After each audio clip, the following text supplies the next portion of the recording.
everyone, Elizabeth here. The Last Laugh delivers stories that leave you speechless. If you're here for it, hit subscribe and let's go. The wedding invitation arrived in cream-colored cardstock with gold embossed lettering. My sister Emma's perfect aesthetic. I opened it at my desk between conference calls with my CFO and legal team. Ms. Emma Catherine Morrison and Mr. James Preston Whitmore 3 request the honor of your presence. Then I saw the handwritten note paper clipped to the back. Sarah, formal attire required. The photographer is very particular about the aesthetic. Perhaps it's best if you sit this one out. We want everything perfect. You understand? Emma. Before I could even process it, my phone buzzed. That. Your cousin's husband is a cardiologist. Very successful. Emma's worked hard for this wedding. Don't make it about you. I stared at the message for a long moment. Then I replied, understood. I set the invitation aside and returned to reviewing the Q3 projections for my company. We were on track to exceed $890 million in revenue. Emma had always been the golden child. Straight A's, dance captain, homecoming queen, full ride to Northwestern. She did everything perfectly, and our parents celebrated every achievement like she'd discovered a cure for cancer. I was the creative one. Which was family code for, we don't know what to do with her. When I dropped out of college junior year to build my tech startup, Mom actually cried. Not proud tears. Disappointed ones. You're throwing your life away, she said. You had a perfectly good accounting degree waiting. Dad was worse. You're going to end up broke and begging us for money. Mark my words. Emma just laughed. Playing entrepreneur? That's adorable. So I moved into a terrible apartment with 3 roommates, lived on ramen and coffee and built my platform. Nights, weekends, every spare moment. My co-founder Jake and I maxed out credit cards, took meetings in coffee shops, pitched to anyone who'd listen. The first year we made $47,000 in revenue. My family asked when I was going to get a real job. The second year we hit $2.3 million. I didn't tell them. By year 3, we crossed $50 million and raised our Series B at a $380 million valuation. I stayed quiet. Year 5 we went public. The IPO valued my company at $4.2 billion. I owned 31% of the shares. I never said a word to my family. People always ask why I didn't tell them. The truth? I was testing them. I wanted to see if they'd love me without the money. If they'd respect me for who I was, not what I'd built. Every dismissive comment, every when are you getting a real job question, every eye roll at family dinners. It all became data. And the data was clear. They didn't respect me. They tolerated me. So I let them think I was struggling. Let them believe their narrative about my failed little startup. Meanwhile, I was being profiled in TechCrunch, featured on CNBC, invited to speak at Web Summit. I just made sure none of it reached them. My assistant knew to keep my calendar private. My PR team knew my family was off limits for all communications. I used my mother's maiden name, Anderson, for all business dealings. My legal name was still Morrison, the one my family knew. I built an empire in plain sight. Just not in their sight. Emma's engagement to James was a production. He came from old money, the kind where the family name was on hospital wings and university buildings. The wedding budget was $400,000. The guest list read like a Fortune 500 directory. At every family gathering, the wedding dominated conversation. James's father knows the mayor. Mom gushed at Easter dinner. The reception is at the Harbor Club, Emma announced at Dad's birthday. Only the most exclusive venue in the city. I smiled and stayed quiet. What about you, Sarah? Aunt Linda asked at one gathering. Any prospects? I'm focused on work, I said. Emma snorted. Still doing that online thing? Yes. Well, we can't all marry well, she said sweetly. The table laughed. I took another sip of wine. As the wedding approached, I noticed I wasn't being included in planning. No bridesmaid dress fittings. No bachelorette party invite. Nothing. Finally, 3 months before the wedding, Emma called. So, about the wedding, she started. James and I have been talking. We're going for a very specific aesthetic. Very polished, very elegant. Okay. The thing is, your lifestyle doesn't really fit that vibe. The photographer is doing this whole editorial spread for Vogue. Everyone needs to look a certain way. I waited. What I'm saying is, maybe it's better if you just sit this one out. You can watch the live stream. We're having it professionally filmed. You're uninviting me from your wedding. I'm giving you an out. You'd be uncomfortable anyway. All of James's family, all those successful people. You'd feel out of place. I see. You're not mad, are you? I knew you'd understand. You've always been so understanding. After we hung up, I sat in my corner office, the one overlooking downtown from the 47th floor of a building I owned, and made a decision. I'd go to that wedding. I called my executive assistant, Monica. I need a dress for my sister's wedding. Something formal but not flashy. Elegant, appropriate, nothing that screams money. Got it. Anything else? Send a gift. Something nice but not extravagant. Maybe $500 range. Not your usual style. This is a special occasion. I also reached out to my PR team. If Bloomberg contacts you about the Billionaire Series interview, schedule it for June 14th. That's a Saturday. I know. Harbor Club. 6 p.m. Make it work. My PR director paused. This is about your family, isn't it? Just make it happen. The Harbor Club was stunning. Floor-to-ceiling windows overlooking the water, crystal chandeliers, white roses everywhere. Emma had outdone herself. I arrived in a simple navy dress, minimal jewelry, my hair in a low bun. Nothing remarkable. Forgettable even. I found my seat. Table 18. In the back corner. Near the kitchen doors. As far from the family table as physically possible while still being in the room. My table mates were James's distant cousins and some college friends Emma barely spoke to anymore. The reject table. Are you family or friend? One woman asked. Sister of the bride. Her eyebrows shot up. Oh. I thought, never mind. The ceremony was beautiful. Emma looked perfect. She glowed walking down the aisle. For a moment I felt genuinely happy for her. Then we moved to the reception. I sat quietly at table 18 making small talk, eating the overpriced chicken. My table was so far away I could barely hear the speeches. Dad's toast praised Emma's accomplishments, her brilliance, her perfect match with James. He mentioned our family's values of excellence and achievement. He didn't mention me once. Mom cried happy tears. My successful daughter, she said into the microphone. At the family table, tables 1 and 2 right by the dance floor, I could see my extended family. Uncle Robert, a retired banker. Aunt Linda's husband, a neurologist. My cousin David, the cardiologist Dad had texted about. All successful. All accomplished. All fitting Emma's aesthetic. And then there was table 18. Around 6:15 p.m., I noticed a commotion near the entrance. The wedding coordinator looked confused, talking animatedly with someone I couldn't see. Then I saw the camera equipment. A man in a dark suit entered, followed by a woman with a camera and another person carrying sound equipment. Professional. Polished. The Bloomberg logo visible on the camera. The room started noticing. Conversations quieted. Heads turned.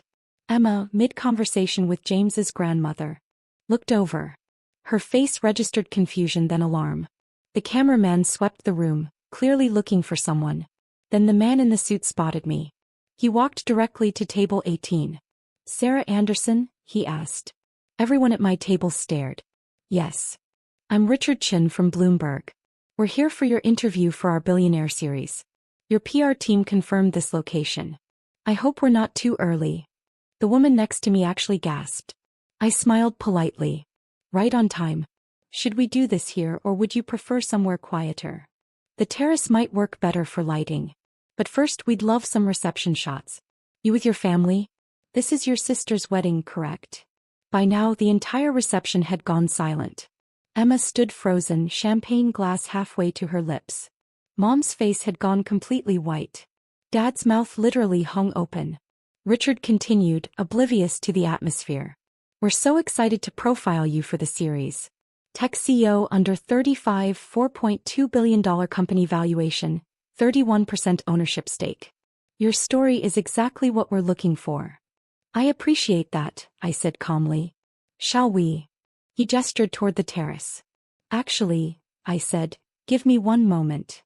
I stood and walked across the reception hall. My heels clicked on the marble floor. The only sound in the entire room. I stopped at the family table. Hi Emma. Beautiful wedding. My sister couldn't speak. Just stared.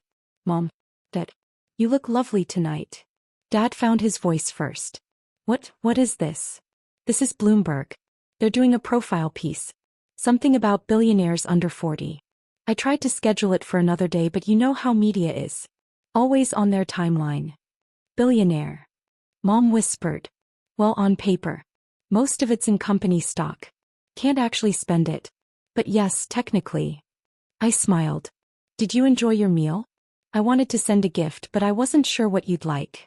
Then I remembered Emma mentioned the Harbor Club was exclusive. So I just bought it last year. Wanted to make sure everything was perfect for tonight.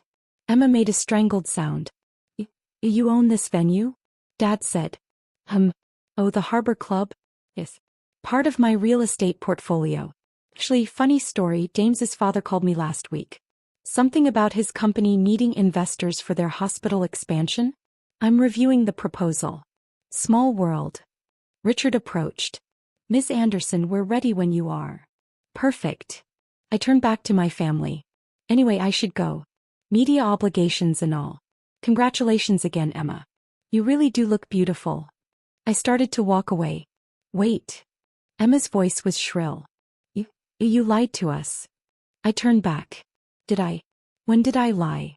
You never said, we thought. You thought what, exactly? That I was struggling? Failing? I never said that. You assumed. There's a difference. But your apartment, your car. I like my apartment. It's comfortable. And I use public transportation. Better for the environment. Mom stood up. Why didn't you tell us? The question hung in the air. I let the silence stretch. Let them sit with it. The same reason you uninvited me tonight, Mom. Because I wanted to see who you were when you thought I had nothing. I paused. Turns out you're exactly who I thought you were. Dad's face flushed red. Now wait just a minute.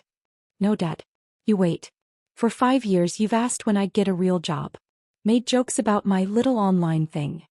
Told everyone I was the family disappointment. My voice stayed calm, measured. So I decided to let you believe it. And you know what? You were happy to. You never asked questions. Never showed interest. Never once said, tell me about your work. We didn't know, Mom started. You didn't want to know. There's a difference. Emma found her voice. You embarrassed us. Let us think you were. What? Poor? Unsuccessful? Did that embarrass you, Emma? I looked at her. Really looked at her. I'm your sister. That should have been enough. The Bloomberg crew was watching, fascinated. I knew Richard was professional enough not to film this, but the audio guy's hand had drifted toward his equipment. I softened my voice slightly. Enjoy your wedding, Emma. It really is beautiful. The Harbor Club team did an amazing job. I've already told them to send the final bill to my office. What? James spoke for the first time, his face pale. The wedding. It's my gift to you. Consider it paid in full. But, that's $400,000, James whispered. Is it? I honestly didn't check. Money's relative. I smiled at the whole table. Now, if you'll excuse me, I have an interview to do. I walked toward the terrace with Richard and his crew. Behind me, the reception erupted in chaos. The Bloomberg interview lasted 40 minutes. Richard asked about my company's origin, our growth trajectory, the challenges of being a woman in tech, my vision for the future. I answered honestly, professionally. Gave him the story he came for. Through the terrace windows I could see my family. Emma crying. Mom and Dad in what looked like a heated argument. James on his phone, probably calling his father. Guests whispering, phones out, undoubtedly Googling my name. Last question, Richard said. What drives you? What gets you up in the morning? I thought about it. Proving that worth isn't determined by other people's perceptions. It's determined by what you build when no one's watching. He smiled. That's perfect. Thank you, Sarah. When I returned to the reception, Emma intercepted me. How could you do this? Today of all days. You uninvited me, Emma. I chose to come anyway. I chose to celebrate you despite everything. The Bloomberg interview? That was scheduled weeks ago. I could have canceled. I didn't. You ruined my wedding. No. I gave you something you'll never forget. And I paid for it. All of it. You're welcome. I walked past her to table 18, where my tablemates sat in stunned silence. "Sorry about the disruption," I said, gathering my small clutch. "Enjoy the rest of your evening." As I headed toward the exit, my phone buzzed. "Dad, we need to talk. This is unacceptable." I didn't respond. "Mom, please. Let's discuss this like adults." I kept walking. "Emma, you're dead to me." I stopped at that one. Typed back, "I've been dead to you for 5 years. You just didn't realize it because you never looked." I deleted the message before sending. Instead I wrote, "I wish you every happiness. Truly." The Bloomberg piece aired 3 weeks later. The billionaire they dismissed, Sarah Anderson's secret empire. It went viral. Not because of my success. Plenty of people have success stories. But because Richard had included context about the wedding, the uninvitation, the family's reaction. My company's stock jumped 12% the day after it aired. I received 47 interview requests. And my family went silent. For 6 weeks, nothing. No calls, no texts, no emails. Then Emma's marriage imploded. Turns out James's father's company was on shakier ground than anyone knew. They needed my investment desperately. When I declined, their expansion collapsed. James blamed Emma. Emma blamed me. They separated 4 months after the wedding. Mom and Dad's social circle started asking questions. Uncomfortable questions about why they'd hidden their daughter's success. About why I'd been excluded. Dad lost a consulting contract when a potential client Googled our family and saw the Bloomberg piece. Slowly, carefully they reached out. "Dad first, can we talk? I made mistakes." Mom second, "I'm sorry. I don't know what else to say." Emma last, "I was wrong. About everything."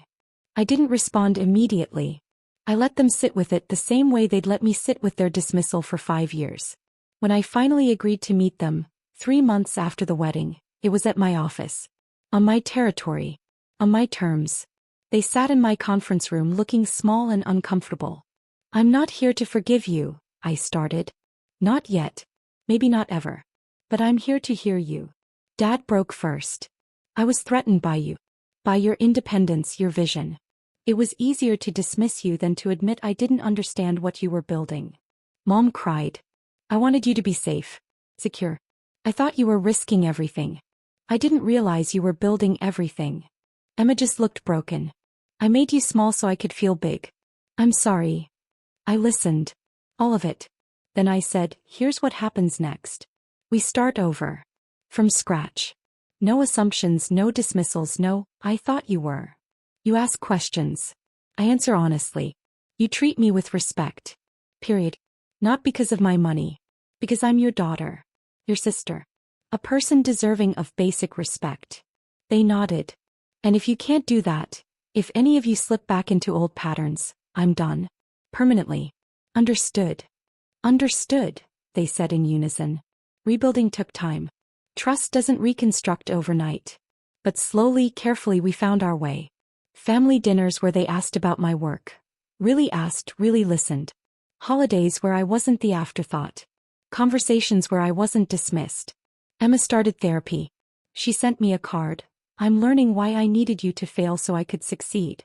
I'm sorry it took losing everything to see it." Dad joined one of my company's advisory boards. Turns out his corporate experience was actually valuable. He just needed to respect my vision while contributing his knowledge. Mom became my biggest defender in social circles, correcting anyone who dared suggest I'd gotten lucky. They'll never fully understand those 5 years of silence. Why I let them believe their narrative. Why I built an empire in secret. But they understand this. I didn't need their approval to succeed. I succeeded in spite of their dismissal. And when I finally let them back in, it wasn't because I needed them. It was because I chose to. That's the difference between who we were and who we're becoming. I'm Sarah Anderson Morrison. I'm the sister who was uninvited to the wedding. And I'm the billionaire who paid for it anyway. Not for revenge. Not for validation. But because family, even complicated, broken, slowly healing family, is still worth showing up for. Even when they told you not to.